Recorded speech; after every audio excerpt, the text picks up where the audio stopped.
శివ ఎట్లా అన్నారు బయట మాట బాబు ఒక్కడేనా? మీరే చదివించారా హాస్టల్ బాబు కొడుకు ఒక దిగా 10-15 రోజుల నుంచి వాళ్ళకు నర్సులు ఉంటారు కదా టాబ్లెట్ ఇచ్చిందంటే నేను వెళ్తా ఇంటికంటే ఎందుకు వెళ్తావు ఊపిక డుమ్మలు పెడతావా అని బెదిరించింది. పిల్లవాడు మా తమ్ముడికి చెప్పిండు 10-15 రోజుల నుంచి టూర్ వస్తుంది మామ అన్నట్టు ఇంటికి వెళ్దామంటే అసలు ఇస్తలేరు. ఆల్రెడీ ఏం చేశారు? ఏం మాట్లాడారు? ఏం మాట్లాడారు? సెటిల్మెంట్ ఏం చేశారు?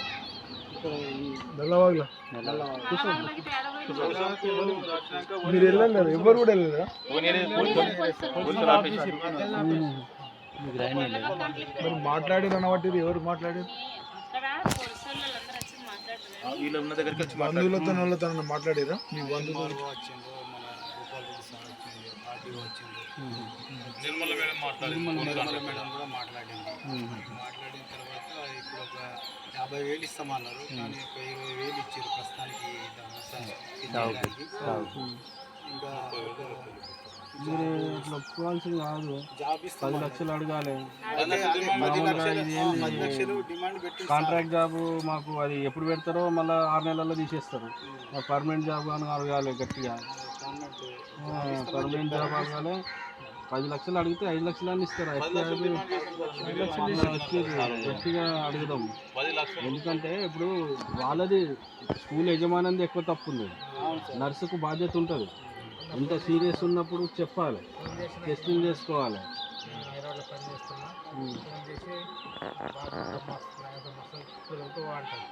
ఇమీడియట్లీ ఇప్పుడు వచ్చి తీసుకెళ్ళండి అంటారు. వీళ్ళేమో హైదరాబాద్ అంటారు.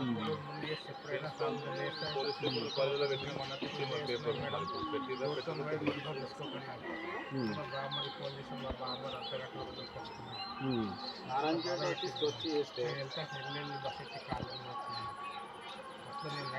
అట్లా వారం రోజుల నుంచి అయింది. అది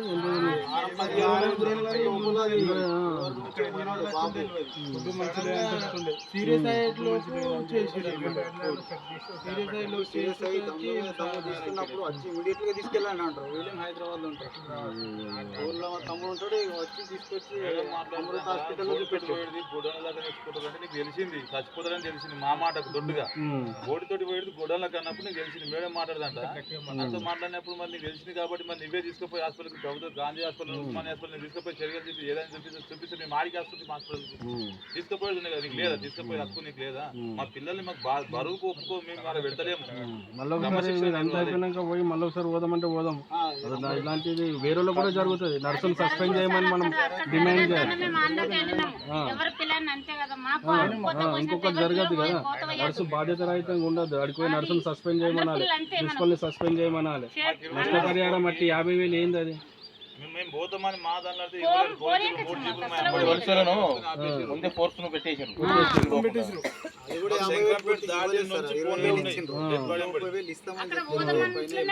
కంప్లైంట్ చేసిరా?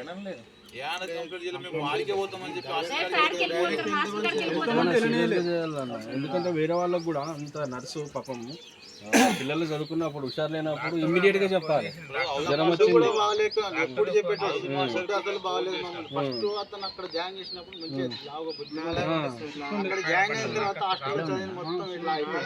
ఎన్ని సంవత్సరాల నుంచి చదువుతుంది అక్కడ? చదువుతుంది.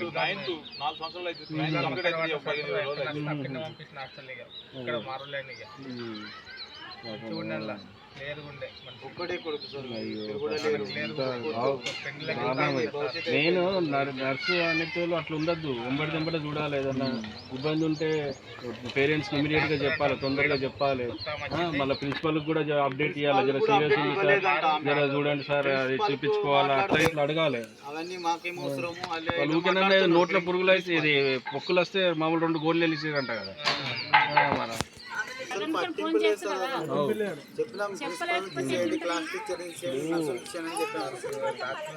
చిన్న బాబు చనిపోతే ఎట్లా ఉంటుంది అది?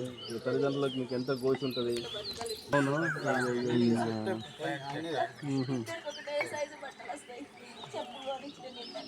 అయ్యో పాపం. మంచి ఉండేది మంచి కొడుకు ఈసారి మంచి అవుతుండు. మీకు ఫోన్ చేయకుండా ఫోన్ చేయకుండా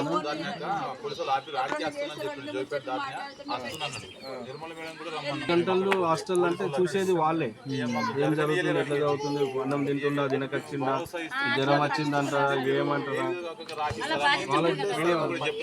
అక్కడికి నారాయణగఢ్ తీస్తే అక్కడ పట్టలేదు, అక్కడ నుంచి సంగారెడ్డి స్టార్ హాస్పిటల్ రాసింది అక్కడ తీసుకుంటే కరెక్ట్ 50,000 ఏమని ఇస్తారు? 50,000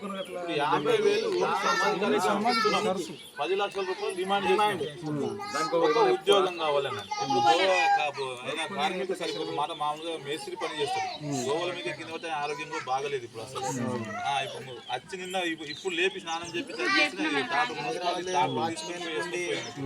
ఏదో ఇంట్లో పని చేస్తుంది.